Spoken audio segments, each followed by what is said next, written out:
and was revealed to Muhammad. Peace and blessings be upon his soul. Ramadan, Ramadan, Ramadan, Ramadan, Ramadan. Assalamu alaikum wa rahmatullahi wa barakatuh, dear brothers and sisters. Jazakallah khair for being with us on this episode of Ramadan Spirit, live from London in this Ramadan, a blessed month of Ramadan. In this program of Ramadan Spirit, we're speaking about those topics, inshallah ta'ala, that will bring you closer to Allah subhanahu wa ta'ala. Those topics that, inshallah, should make you from the utaqar min an-nar, those who are moved away from the hellfire this Ramadan, inshallah. On this journey, we've spoken about many different topics, but the importance of Ramadan, our relationship with the Quran in this Ramadan, and of course, yesterday we spoke about a concept of having patience and gratitude to Allah subhanahu wa ta'ala for what we have in blessings and mercy in this month of Ramadan. Today, alhamdulillah, on this journey, I'm happy to say I have with me Sheikh Fareed Haybatam from the Muslim Research and Development Foundation. Assalamu alaikum, Sheikh. Wa alaikum assalam wa rahmatullahi wa barakatuh. Jazakallah khair, Sheikh, for joining us again. It's my pleasure and honor, and I'm happy to be here, and I wish all the viewers, wherever they are, that Allah subhanahu wa ta'ala has given them a fruitful Ramadan. Ameen, ameen. Jazakallah khair for joining us, Sheikh. This is our second year in a row, mashallah, so it's a blessing from Allah subhanahu wa ta'ala. This Ramadan, Sheikh, that we've spoken about these topics of the understanding what Ramadan is for a Muslim, about the Quran and our relationship with the Quran. And then yesterday we spoke about a very interesting topic of having patience and gratitude to Allah subhanahu wa ta'ala for Ramadan.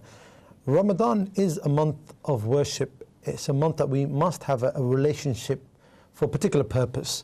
What is the spirit of Ramadan, or shall I say the spirit of worship in this month of Ramadan?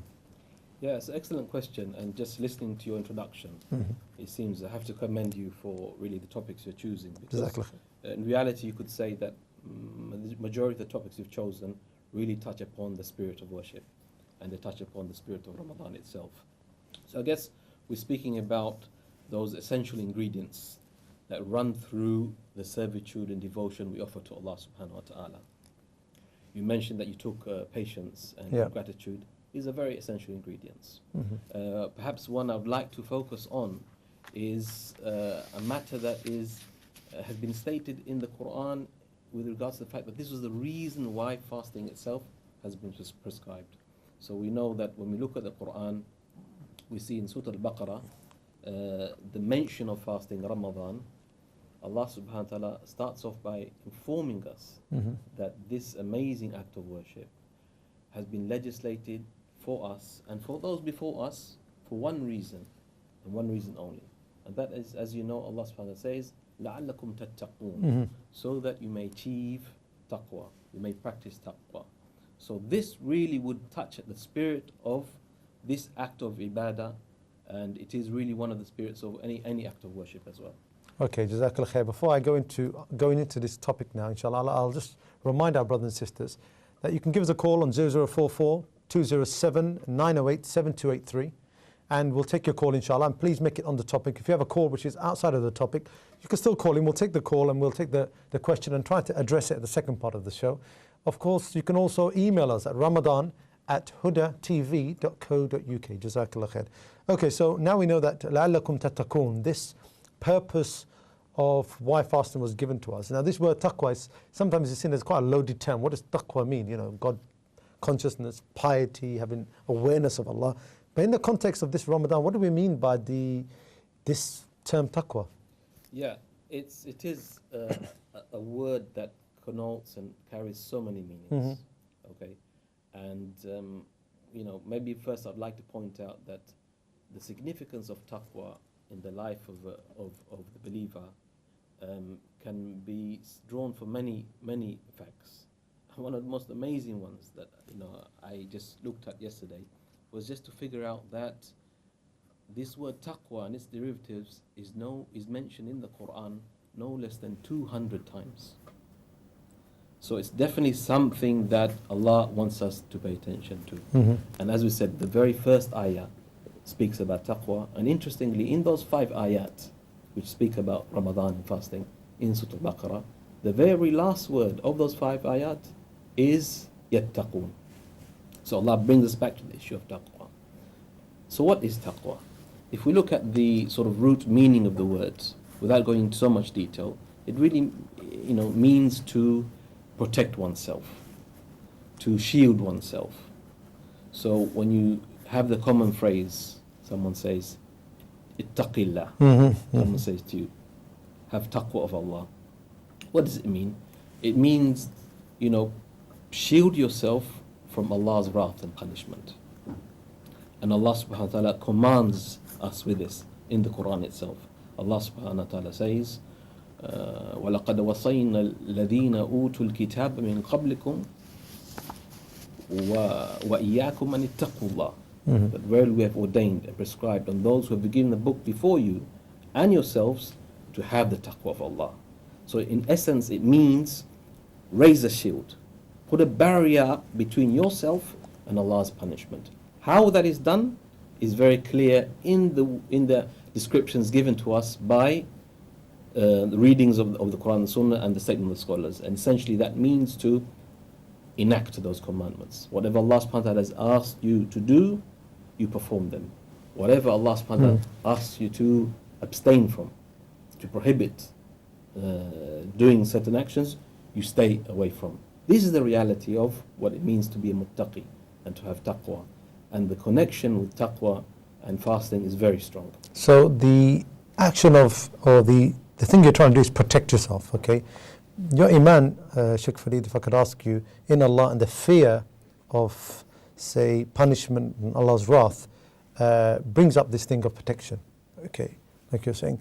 But straight away, the question may come about is that some people may come into Ramadan not fully understanding that Ramadan, the aim of it is for this protection. Okay, they may just come into it and say, my aim of this Ramadan, or the reason they do this, is because it's just simply an ibadah that pleases Allah subhanahu wa ta'ala.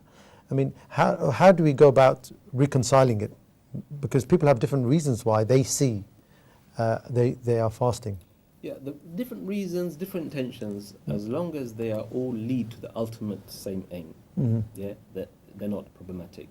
So intentions and reasons that connected to the hereafter ultimately, whether it's to please Allah subhanahu wa ta'ala, whether it's to fulfill the obligation of Ramadan, whether it's to protect oneself from incurring sin if someone does not fulfill the duty and so on. All these are not problematic. They all lead to one and the same thing. But here the focus is that Ramadan is an amazing program of training for oneself, their personal development. And the thing that it trains you in more than anything else is this ability to be a muttaqi, this ability to practice taqwa. And that is found in the ibadah of fasting itself, let alone all the other acts of worship which are enjoined and encouraged in the month of Ramadan. It's very much connected, because when the person is fasting, they are abstaining, they are controlling themselves. And what are they controlling themselves from? Those things which Allah subhanahu wa ta'ala had made permissible to them throughout their normal life. So here Allah subhanahu wa ta'ala is trying to teach you, He's saying to you, oh my servant, if you are able to refrain from these matters which are lawful for you and which you have a need for this amount of time, then for sure reflect upon that and build the strength and capacity to abstain from things which I've made unlawful to you for all time. So it's an amazing opportunity to reflect on that perspective, and like I said, it builds that ability to see out the injunctions after Ramadan. Okay, Jazakallah khair. That brings about, say, another phase, someone may say, or an understanding, Shaykh, if I can ask you, is that the abstaining or suppressing of passions and desires. That's what you're trying to do in Ramadan, okay?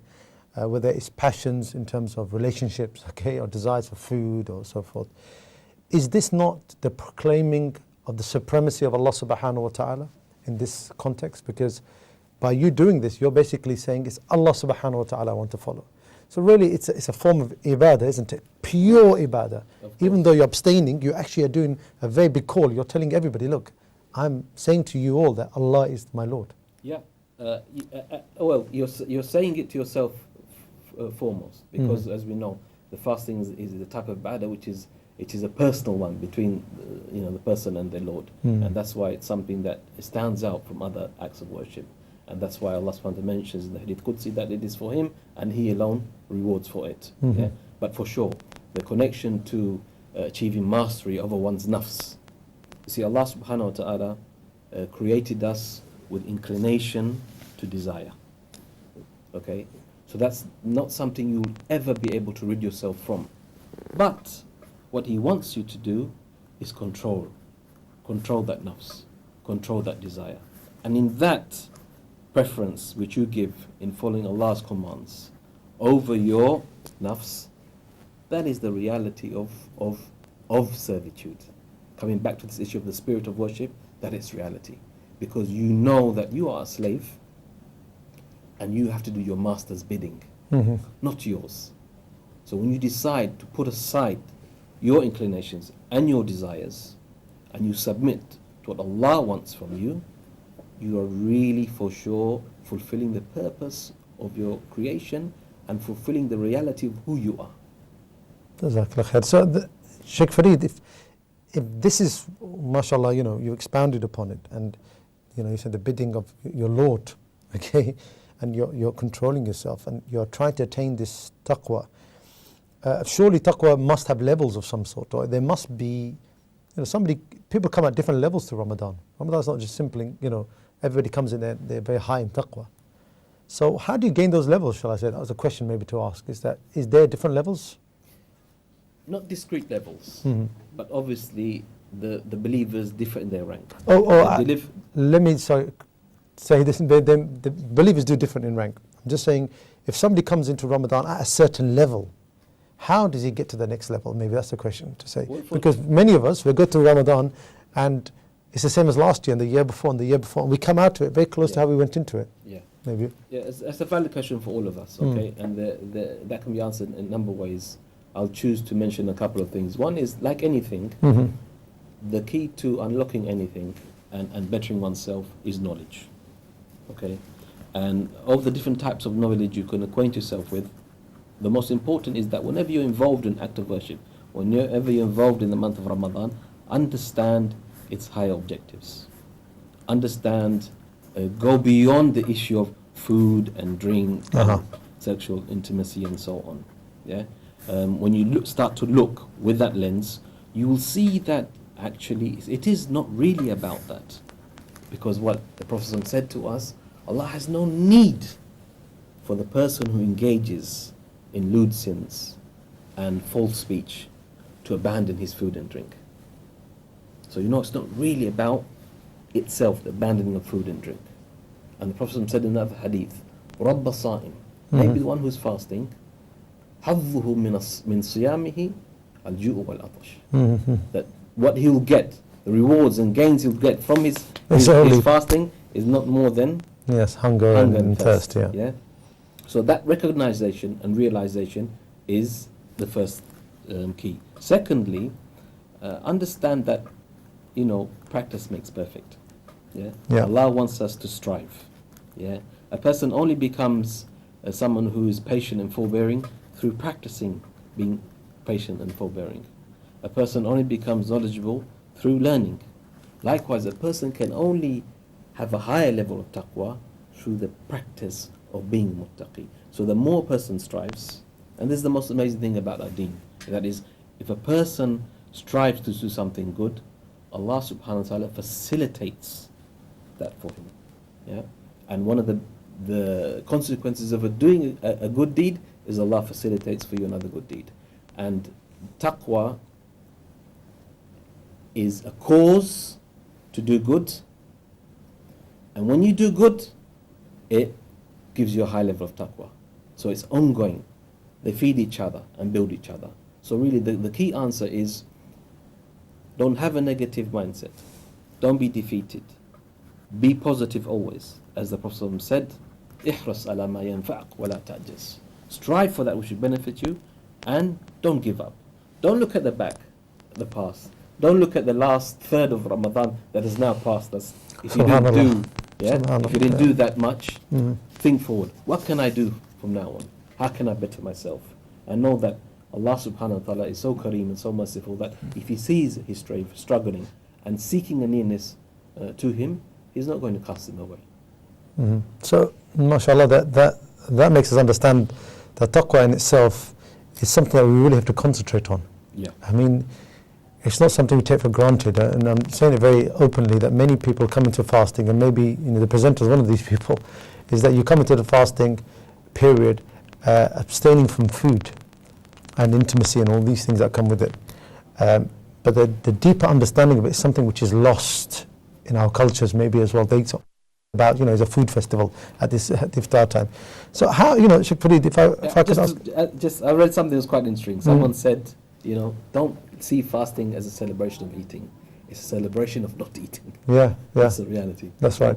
So, the mindset, to change the mindset, it's not an individual thing, it has to be a societal thing as well. That's right. So, what sort of advice do you have generally in terms of how we see it as a society, that fasting we see, it's like we heard a few days ago that, especially in the United Kingdom, that the third biggest period of sales for a celebration after Christmas and Easter is Ramadan. And as you know, the shopping markets, the major shopping markets here, are advertising Ramadan Kareem and Ramadan Mubarak and food.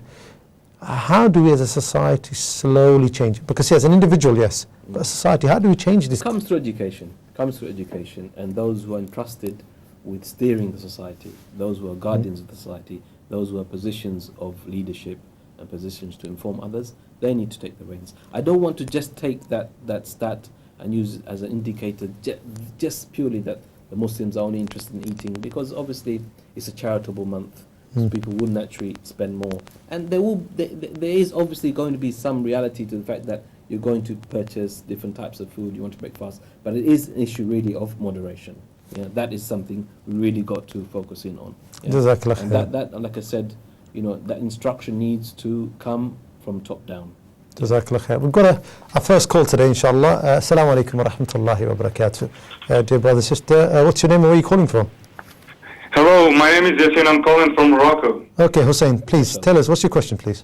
I just want to ask you, recently I've heard a sheikh on TV saying smoking in Ramadan is lawful. He means it's not forbidden, He's Shiite. So he's saying... So what's your response to him? Okay, smoking while fasting, you're saying, yeah? What? Smoking while fasting. Yeah, okay. While fasting at the middle of the day. Jazakallah khair. No problem. We'll answer that question probably in the second part. Jazakallah khair. Brother Hussein, barakallah feekum. Thank you very much for that call. Okay, that's the topic there. We'll try and get to some of these topics in the second part of the show, inshallah, Sheikh. Carrying on with our topic, so if taqwa, we've spoken about taqwa, the importance, and now the societal thing about, for example, the way that we have to have moderation, okay? But what about the levels of fasting? Because fasting itself, Sheikh, must have different levels. Yeah, it has different levels, and is very much connected to the issue of taqwa as well, again. Okay, so, one classification which is common, which some of the scholars mention, is just a 3-level classification. Okay. And they mention that, you have the fasting which is at the base level, which does mean to refrain from those specific elements Allah subhanahu wa ta'ala has asked us to stop doing during the month of Ramadan, such as eating and drinking and having sexual intimacy and so on. They place that as at the bottom level. It says a higher than that, where your limbs are fasting. They're fasting from what? From doing anything that Allah subhanahu wa ta'ala doesn't want you to do. So they're withholding from anything that is harm. So your whole body, it's not just the mouth and the stomach that is on guard. All the limbs, the eyes are not looking at what Allah subhanahu wa ta'ala doesn't want you to look at. Your ears are not looking at what Allah doesn't want you to hear. Your speech, you're not speaking in a way which Allah doesn't want you to speak. Your hand is not striking at what Allah doesn't want you to strike at. Your feet are not moving towards what Allah doesn't want you to move towards. So this level, is obviously a high level. And as we said, it does very much mean do what Allah has asked you to do and stay away from what Allah has asked you not to do. And then the third level, which some scholars mention, really is that when we focus on the heart. We focus on on the heart, we focus on the connection with Allah, and that you yourself as your whole, your being, yeah, you abstain from all other than Allah subhanahu wa ta'ala. Yeah? And that culminates when? That culminates in those 10 nights. Yeah?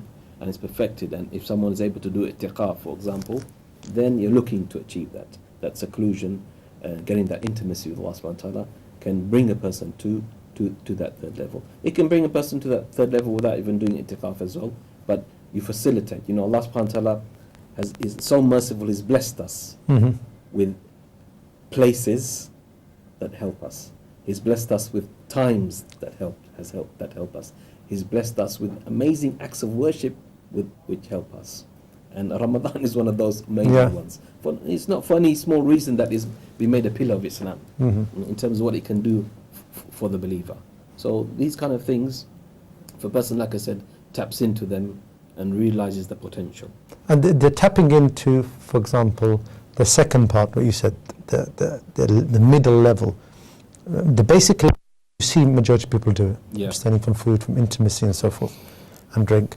But it's the middle level that, you know, we try to encourage, which is the level which, unfortunately, like you said something which was poignant, and we're going to a break, but it's really important to speak about, is that in Ramadan, around the world, especially in some of the Arab countries or the Arab world, it's the time when majority of the television the kind of drama series are launched in Ramadan. You know, all these things which Allah subhanahu wa ta'ala wants you to keep away from, they launch them in Ramadan. Yeah, so it's a failure to understand the reality of Ramadan, see, and its amazing position. You know, it is a massive failure to view it in that way. It is a prey, you know, for us. If we are hunting, you know, Allah is offering you this game. You know, trap it, secure it, yeah, and secure that reward. That's how we should be with regards to this month. Jazakallah khair. We're going to get to a break, but before I go, I'll just ask you one thing, Sheikh, regarding these levels of the fasting person. It doesn't necessarily mean we can say to people, you know, I'm at this level or you're at that level. This is something which is an internal thing that you can tell. So it's a very internal thing. It's internal, and as I said, these levels, although I've said they're three, they're not discrete. They're blurred. A person just tries to incrementally get that growth in whatever way, whenever they can. And the way things are put around is that, you know, somebody could be a very basic, and then Allah subhanahu wa ta'ala, with their taqwa, in the last 10 nights, they could raise themselves to having that seclusion. Of course. So it's accessible to all. To all.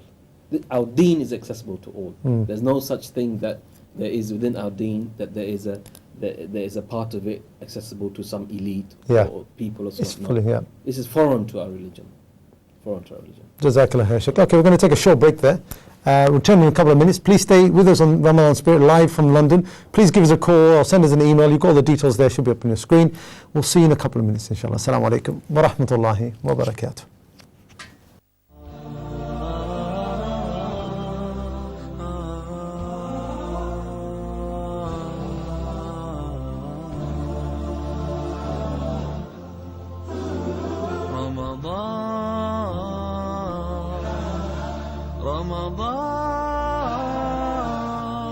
Welcome, holy month Ramadan.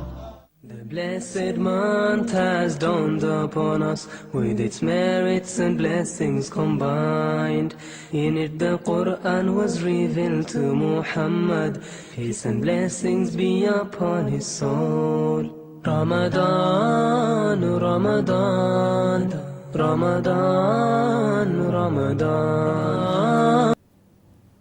Assalamu alaikum wa rahmatullahi wa barakatuh, dear brothers and sisters. Welcome back to Ramadan Spirit, live from London. Alhamdulillah, I'm joined by Sheikh Fareed Haibatan again. Assalamu alaikum, Sheikh. Alaikum salam wa rahmatullah. Just a reminder, brothers and sisters, please give us a call. Our number is 0044 207 908 7283. Alternatively, give us an email at ramadan@hudatv.co.uk. We're getting them through, and should be going through some of them later on today, inshallah. Okay, Sheikh, we spoke about taqwa, different elements of taqwa. I think I've written an essay here, mashallah, I'll be taking away with me. Very interesting that the last part we left on was speaking about the levels of the person who's fasting. Besides the levels and besides taqwa itself and how to gain that part, but spiritual worship, what other elements do we find for ourselves, especially in Ramadan, spiritual worship? If we just look at the worship itself, okay, there are so many crucial ingredients that are required. And perhaps maybe we can focus or mention three. These three elements are actually known as a phrase in Arabic as arkanu ta'abbud, the pillars of servitude. Okay, and they are having fear of Allah subhanahu wa ta'ala, which very much has a connection to taqwa anyway, having hope in Allah subhanahu wa ta'ala, and having love of Allah. So the scholars mention that a person really cannot offer any devotion to Allah subhanahu wa ta'ala, any act of worship, without it containing all these three elements. Yeah. So if you worship Allah, Jamil, whether it's dua, whether it's salah, whether it's fasting, anything, you need to, at the time of engaging in that act of worship, having fear of Allah subhanahu wa ta'ala, fearing Him Himself, fearing rejection of your action, fearing incurring sin, fearing falling short. You need to have hope in Allah subhanahu wa ta'ala, of His mercy, His compassion, yeah, and His acceptance of the deed, and showering you with the blessings and rewards and so on. And obviously those two are built on the most essential ingredient of them all, and that is love of Allah subhanahu wa ta'ala. Hubbullah, loving Allah, is the most essential ingredient. It's so essential, it's found in the meaning of ibadah itself. Scholars say that ibadah is built upon total love of Allah subhanahu wa ta'ala, as well as total submission. So someone can never be regarded as a slave of Allah if they submit to Him but have no love for Him. And likewise, some would not be regarded as being a slave of Allah if they have love of Him but do not submit to Him. Jazakallah khair, Shaykh. That I think is quite encompassing that of everything we do in Ramadan. Yes. You know, we fear that if we don't fast properly, okay, that Allah subhanahu wa ta'ala is going to be angry with us, so we make sure we fast properly and we abstain totally from all those things. We have hope in Allah subhanahu wa ta'ala that at the time we open our fast, that Allah accepts it from us, and then our du'as at that time. And all along we notice that there's an element of thankfulness, love for what Allah is doing for us, that this is a chance for us. Yes. How does somebody now take these three things, Sheikh, and really practically apply them? Because it's maybe easier saying so in Ramadan because you're actually doing an act of worship the whole time. But during your normal day, say outside of the month of Ramadan, for example, having fear of Allah and hope in Allah, loving Allah, it's something that you've got to educate yourself with, haven't you? Or you've got to inculcate. Without doubt, but Ramadan helps. These occasions are so important that we have to give it our all so that they can benefit us the rest of times. And that's one of the realities. There's super intense times, super intense places that we mustn't neglect, because that will help us. These are opportunities, that's reality. You know, all the things we've said is an opportunity to recharge. Okay, so that should help have a lingering, lasting effect after Ramadan. And cultivating these particular essential ingredients, without doubt, I'm sure you've spoken about this, is the cornerstone and key is the Quran. Okay, it's all those teachings that bring about these emotions and these feelings. Okay, and that love of Allah subhanahu wa ta'ala will mean there's a loving and longing to meet Him. Yeah, so that will push you upon the path, and having that raja and hope in Allah's mercy means there is, scope for you. Never despair. And at the same time, that fear prods you from behind, keeps you moving. All these ingredients give a person a balance. Jazakallah khair, Shaykh. Jazakallah, it's very, very important, mashallah, that balance. We've got our next caller on the line, Brother Yasin from Morocco. Assalamu alaikum wa rahmatullahi wa barakatuh. Your question, please, Brother Yasin. Brother Yasin, you with us? Brother Yasin, are you there? I think we lost him there. Okay, no problem, mashallah. Jazakallah khair, Brother Yasin. If you can give us a call back again, we'll try to take your question. Sheikh, what you just said, that is really encompassing, really, in all what we tried to do. And how can we just carry on in this Ramadan, like many of us find ourselves today, not really understanding the significance from today onwards, for example. We've learnt that, this fasting is the beginning for a change in us.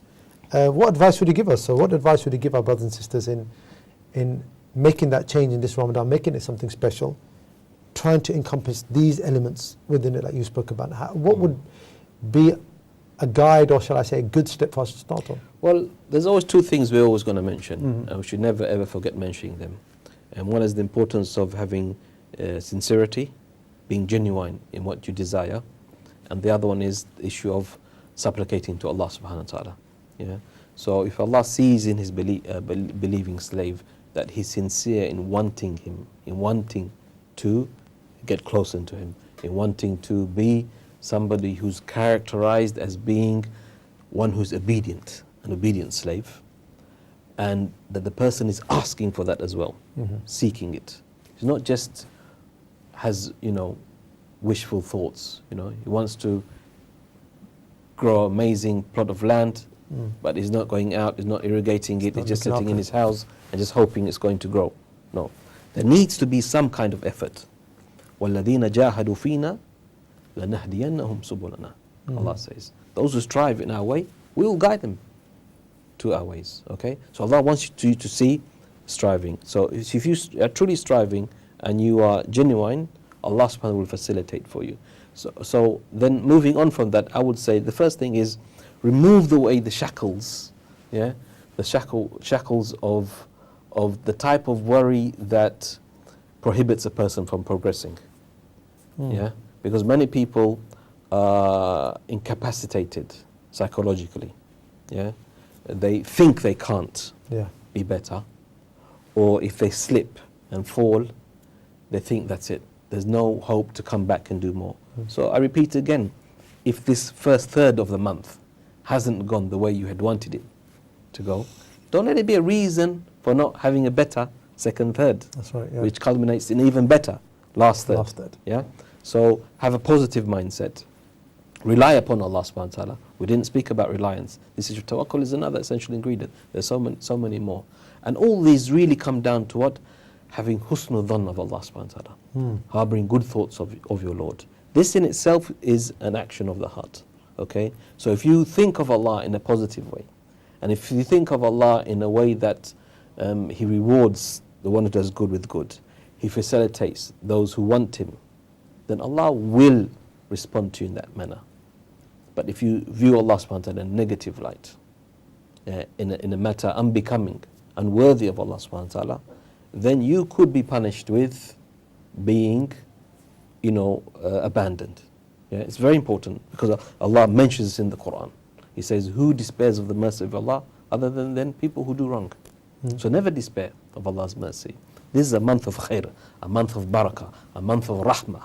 Allah wants all the khair for you. Allah wants more khair for you than what you want for yourself. Sufyan al-Thawri rahimahullah, he said, I would never wish for my parents to be the judges for me on Yawm al-Qiyamah. My parents. Because I know that my Lord is more merciful to me than they are. This is the reality of our Lord. Exactly. We've got a call now, Sheikh. I'll take now. Brother Musa is calling all the way from Libya. Brother Musa, assalamu alaikum wa rahmatullahi wa barakatuh. Your question, please.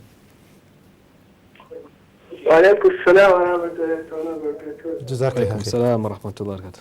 Please, I'm calling. I have no question. I just need help. I'm a young guy. I'm reading Quran very serious. I don't understand Quran. I really need help. I need wisdom of Islam. I want to learn. I want to learn Quran very serious. I'm very sad. I have nobody to help me to learn Quran. Jazakallah, brother Musa. We'll discuss this now, inshallah. I think this is a good question for us to carry on, actually, Sheikh, because we've got a couple of questions, like Brother Musa said, but slightly different. Okay, so they're all regarding how to take from the Quran and the benefit from the Quran. Yes. Brother Musa says he wants to learn from the Quran, he wants to learn from the wisdom. He doesn't have the ability to, or he doesn't have the means to share. What's your advice to the Well, with Brother Musa, first of all, make dua to Allah subhanahu wa ta'ala to facilitate your affairs. It's not clear exactly your background, but obviously the first point of call is to find those who can benefit you, those who can instruct you, those who can teach you. I'm hopeful that within your locality, okay, there may be people who can, help you. Try go to the mosques and so on. Which country was Brother Musa from? Libya. Yeah, I would have thought, hopefully that, but depending on the circumstances, what's going on there.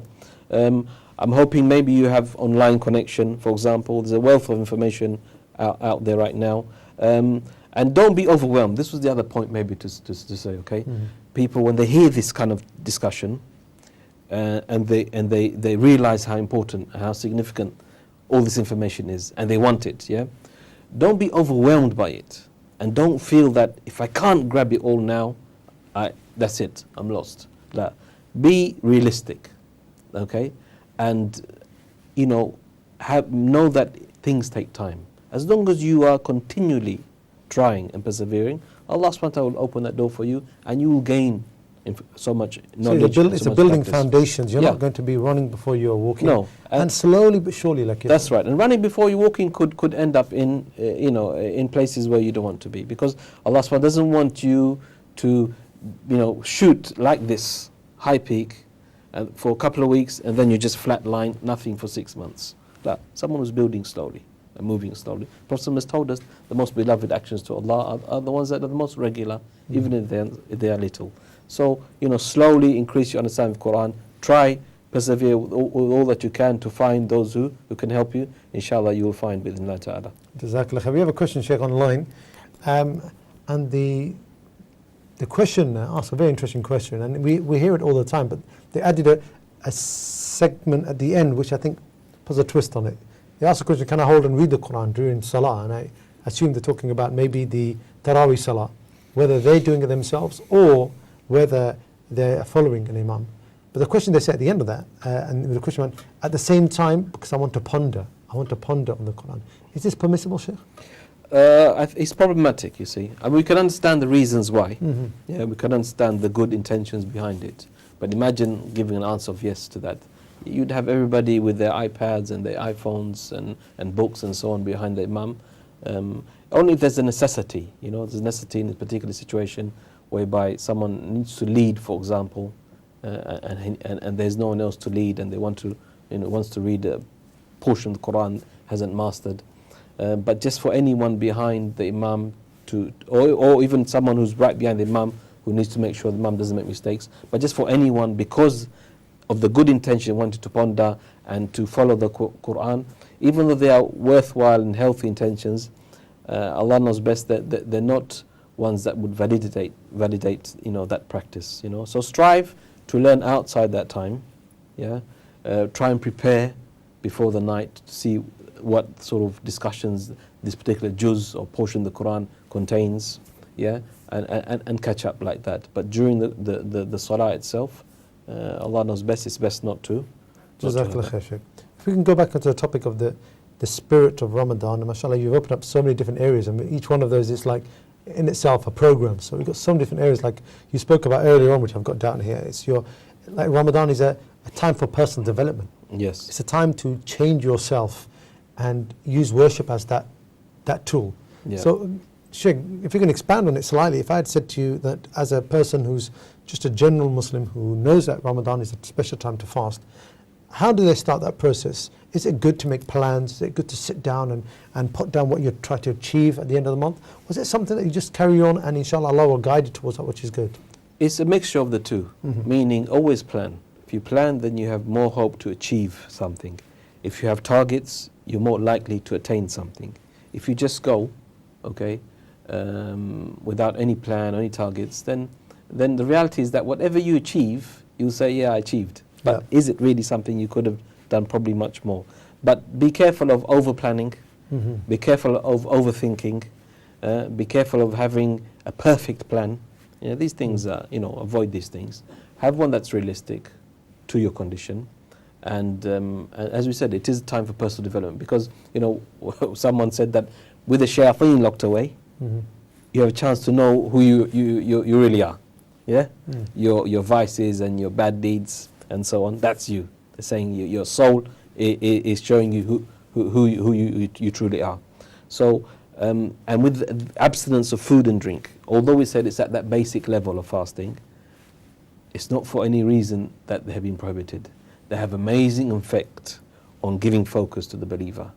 When you avoid those things which usually take you away from the hereafter, thinking about the hereafter, planning for the hereafter, thinking about those major things in your life, food, drink, and relationships, these do come in the way. They are, in one way, viewed as obstacles.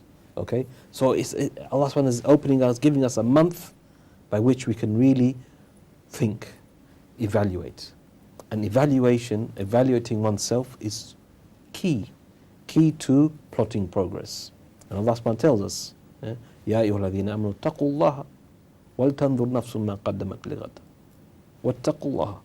Yeah, so we need to think about tomorrow, as Allah says in this ayah. Okay, and that means looking at your current circumstances and seeing where you need to go next. Jazakallah khair. So this is a general advice to all of us. And you know, I said at the beginning, a general Muslim. Well, you know, there's no classifications. There's no such thing as a practicing Muslim and a non-practicing. That's We're right. all Muslims, Yeah. and everybody's at different levels. That's right. So you know, we're not speaking about any particular levels or types of people. Just a Muslim. And the reason I'm saying that, I'm making a point, is because there's something that you said which really struck a balance with me in terms of I was trying to reconcile how do these levels come together. The last level, or the level of, or a higher level of somebody being in that focus where everything is about Allah subhanahu wa ta'ala. This level, Allah subhanahu wa ta'ala gives us a chance, because we do have the last 10 days of Ramadan coming, Yes. where we can be secluded and we can attain this. How would you ask, in terms of worship, how will we prepare ourselves for that period, Sheikh? Considering that we have still, you know, a few weeks to go till we get to those last 10 days, or a week or two left. Well, you know, look at the next next 20 days. Look at all the distractions you can do without. Yeah?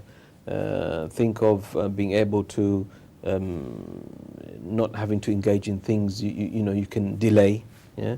To give yourself the time. You know, worship and Ramadan and fasting and so on doesn't mean we abandon our worldly life. Yeah. And it should not mean we make the day the night, night the day, for sure. Yeah, as we sort of hinted earlier on.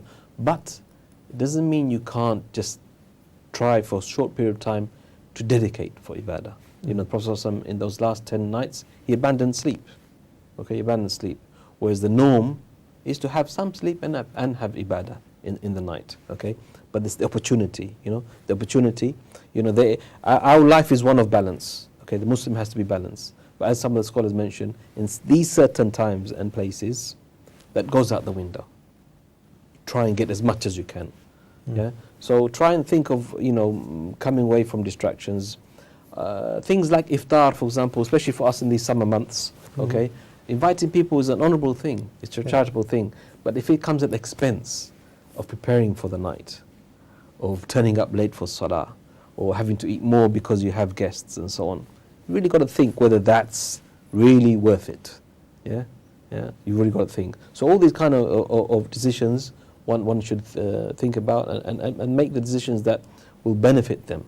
There's nothing like the satisfaction that is achieved from completing acts of worship. It can't equate to any other kind of satisfaction a person feels, even from joyous things of this world. There's just something that Allah has placed in intimacy with Him, in worshipping Him, that the joy and that satisfaction it gives to the heart, it cannot be equaled. It cannot be equaled. So we should try and strive and aim to get some of that. Jazakallah, Sheikh. We've got a couple of questions that were sent in. We've got a couple of emails as well. I'd like to go through those questions with you if possible. We had one from Brother Hussein, who called from Morocco. He was asking about smoking during fasting. In fasting, Sheikh, just let's clarify this. Fasting is an abstinence from food and drink. What else is it abstinence from? From, of course, the daybreak till well, this issue of smoking will come back to the original issue of is smoking itself permissible? You know, I know there's some scholars who are of the opinion that, you know, it's something that it's just disliked. You know, the other scholars who view it as being absolutely forbidden. So the idea of it being allowed in Ramadan, it will be a complete no-no anyway. And even those who would agree to it being permissible or disliked outside Ramadan, I'm not aware of them advocating the opinion that you can do so during the daylight hours of Ramadan, to be honest. So, and this really, brother who's mentioned this, you know, that Ramadan, as we said, take it as an opportunity to rid yourself from vices, rid yourself from things that are unhealthy, yeah, for you, that have no benefit whatsoever for you. And it's an issue of discipline. Yeah, this Ramadan teaches us self-discipline. Yeah, so abstain. And it's amazing, you know, if you want to have an indicator of whether or not we've understood the day of fasting, is just look at the time of breaking fast. Yeah, if people are pushing over each other, fighting each other to eat as much as they can during those few minutes, then really, you know, have they really understood the concept of this issue of fast? Yeah, it shouldn't lead to that kind of behavior. Yeah, if they've been able to wait so many hours, 15 hours or whatever, 12 hours, 18 hours, just to be able to moderate in how they break their fast and how they eat, then this is indicative of whether a person has grasped the concept or not. Jazakallah. We have a question here, Sheikh, which I think goes very nicely to what you've just said. It's regarding the breaking of the fast itself. That period of breaking the fast, Sheikh, the actual period, should there be a time of seclusion is put down here before you open the fast, or you have a conversation with Allah subhanahu wa ta'ala? What is it? What do we do in this time? The period just before? Yeah. It's time for dua, supplication. It's one of the times that are recommended. Yeah, the dua is accepted by Allah subhanahu wa ta'ala, inshallah, in all times, but there are places and times which is more highly going to be answered. And one of those, as the Prophet mentioned, is at the time the person breaks their fast. Many people get caught up. Yeah, this is the Shaitan, issue. you know, they don't realize. They're speaking, have you got the tea on? You know, bring the dates and come here. And they're not focusing on such a special time. Yeah, make dua. Allah subhanahu wa ta'ala, you fasted the whole day. You're about to break it. Just at the end, ask Allah subhanahu wa ta'ala. Most likely going to answer your dua. Jazakallah khair, Shaykh. We've got a question here from a sister, Habiba from Nigeria. She's saying that some of the scholars are saying that, or an Islamic ruling on whether you can use, you know, like the kahul or the eye pencil while somebody's fasting. Is that allowed for sisters or in brothers? With the mascara, Yeah. Allah knows best. Maybe we can refer that to your regular sessions you have on the fatwa with your sheikhs and Huda. They're just an opinion. Personally, I don't see an issue with it. Allah knows best, but maybe I'll refrain from judging that one. Jazakallah khair, Shaykh. Okay, I've got a question. You've written something down here, but I've written down, somebody's asking that question. Is these levels or the love of Allah, somebody doesn't find the essence of ibadah itself. Meaning here, and I'll try and explain what they're trying to say here, is if somebody does an act of worship but they don't find that sweetness in there, is there something with the act of worship? Does somebody have to tweak? Yeah, this is we can all face this, and we probably all do face this. Yeah, this obviously is going to be very much connected. Okay, not with the act of worship itself, but with whom you're worshipping. Okay, so it leads to a conclusion that the person is not aware of the reality of Allah subhanahu wa ta'ala. Yeah, once we acquaint ourselves with our Lord. Yeah, the Quran primarily is to acquaint ourselves with Allah subhanahu wa ta'ala. Yeah, and we learn more and more about Him. This, without doubt, if the person really studies and thinks and ponders, generate all those essential ingredients. And the most important one will be love. Yeah, important love. When you see how Allah subhanahu wa ta'ala has given you everything, Allah has made the earth subservient for you, how Allah treats those whom believe in Him and try to serve Him, what He has prepared for them in the Jannah, ultimately, concluding with the fact that Allah subhanahu wa ta'ala will show Himself to us, and all these things will generate that love. So the key thing is not Allah subhanahu wa ta'ala. We can touch upon that just after. We've got a call here from Brother Yusuf from Kenya. Assalamu alaikum, Brother Yusuf. Yes, Brother Yusuf, you're live on Ramadan Spirit. Your question, please. Salam. I'm asking the Sheikh concerning Trawih prayers. Most we should pray 8 rak'ats. After performing the first 4, the Imam should have an interval of 10, 20 minutes, giving wahdi. And we find it unnecessary because it is ambiguous. We become very tired. So is it sunnah of the Prophet to have an interval of 10, 20 minutes between the two rakats? And my second question is concerning when breaking the fast, according to the Quran and the Hadith of the Prophet, if you eat camel's milk, if you eat camel's meat, you need to take the ablution or wudu again. But when we eat samosa, which is prepared with camel's meat, do we have to perform another wudu, fresh ablution? Okay. Jazakallah khair, brother Yusuf there from Kenya. Jazakallah khair for those questions, brother Yusuf. We can ask the Sheikh straight away. Sheikh, this is not a question about the 8 to the 20, that question that we've dealt with so many times. Okay, it's rather the interval between the rak'atayn, for example, the 2 rak'ahs and the 2 rak'ahs. Is the interval something from the sunnah? Is it something that is recommended? It's something we've inherited from the tradition of the generations before us. That's where the word tarawih comes from itself. The word tarawih comes from that concept of raha, that rest period in the middle of the salawat. But mind you, they used to pray for lengthy times, so it was called for. Okay, do you have to stick by it? No. It comes down to the masjid you happen to be in and how they conclude. If the person is feeling that it's so long and making it even more difficult, then you need to raise that with your administration and speak to them, see what they say. It's a flexible matter. If they do it, they don't do it. Jazakallah. And the second question regarding just generally, this is about camel meat, Sheikh. If somebody eats camel meat, Sheikh. Camel meat there's a difference of opinion. Some of the madhahib view that the one who eats it, if it's cooked on fire and they eat that camel meat, it breaks their wudu. This comes down to difference of opinion between the scholars. I'm not able to advocate a particular ruling for you to go and take, but speak to those scholars who usually take from and go with that, inshallah. But some of the madhahib, maybe the Hanbali madhab, have an opinion that it does break the wudu.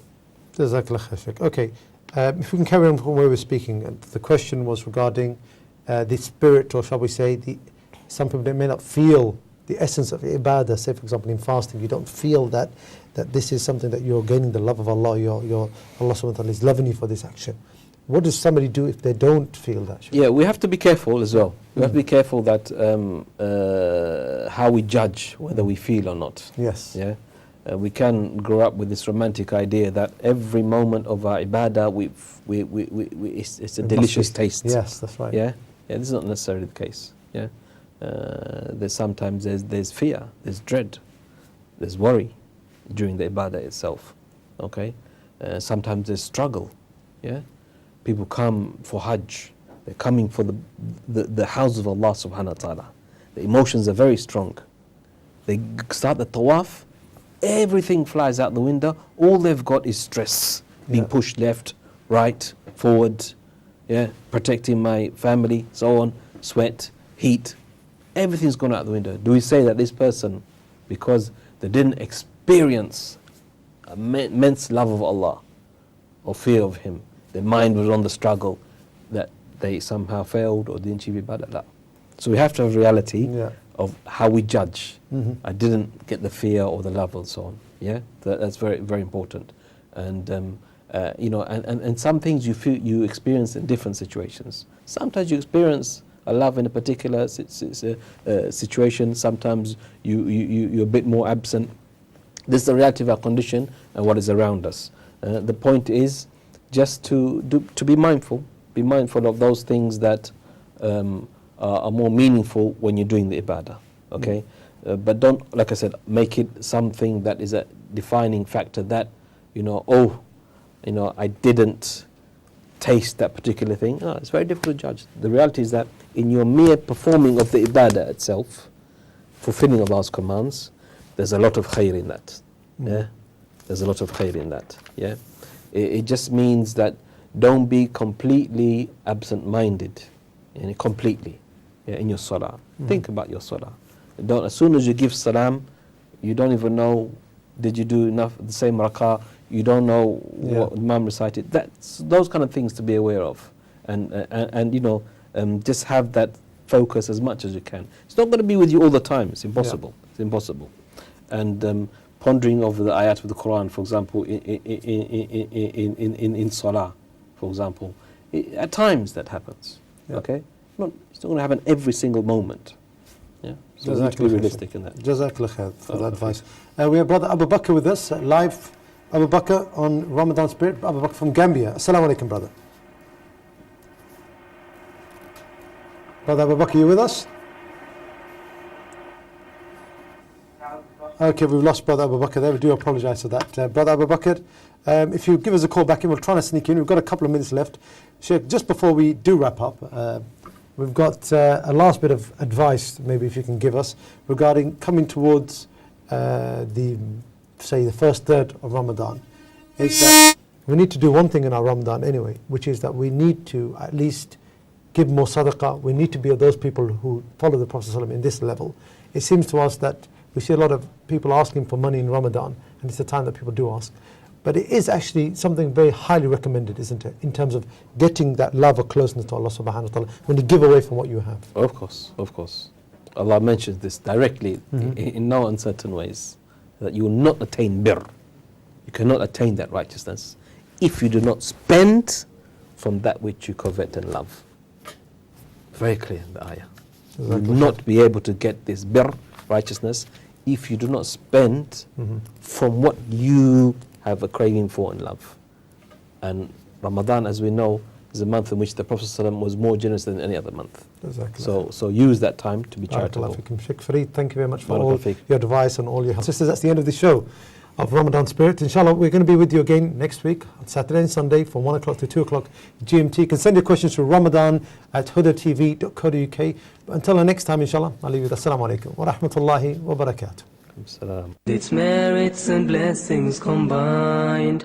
In it the Quran was revealed to Muhammad. Peace and blessings be upon his soul. Ramadan, Ramadan, Ramadan, Ramadan.